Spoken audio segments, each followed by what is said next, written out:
Недавно была помощь из Индии. Из Республики Узбекистан мы получаем уже вторую гуманитарную помощь.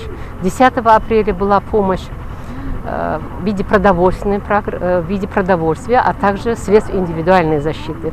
Сегодня же мы получаем гуманитарную помощь в виде медицинского оборудования, которое включает 10 аппаратов искусственной вентиляции легких, лекарственные средства, средства индивидуальной защиты.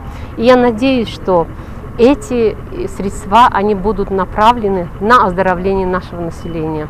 Еще раз, пользуясь случаем, хочу поблагодарить от имени Министерства здравоохранения и социальной защиты населения, от имени правительства Республики Таджикистан выразить особую благодарность нашему дружескому братскому народу Республики Узбекистан. Мы приехали с Узбекистана с целью, чтобы вместе победить угрожающий на сегодняшний день коронавирус, пандемию. Мы имеем некоторый опыт и хотим с этим с вами поделиться.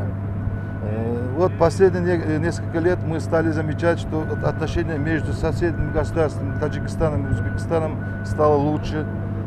Добрососедское отношение благодаря нашим президентам намного улучшилось наше отношение. И мы сегодня в такой период решили приехать, помочь, поделиться своим опытом, который на сегодняшний день мы достигли хороших эффектов лечения коронавируса. нишастҳое ки дар вазорати тандурустӣ ҳар рӯз баргузор мегардад, мутахассисони мо бо тариқи видео онлайн ва мутахассисони дар минтақаҳо дар ноҳияҳои дурдаст буда баъди он ташхисҳое ки фиристода мешаванд машваратҳо ва ороста тавсияҳои худро пешниҳод менамоянд.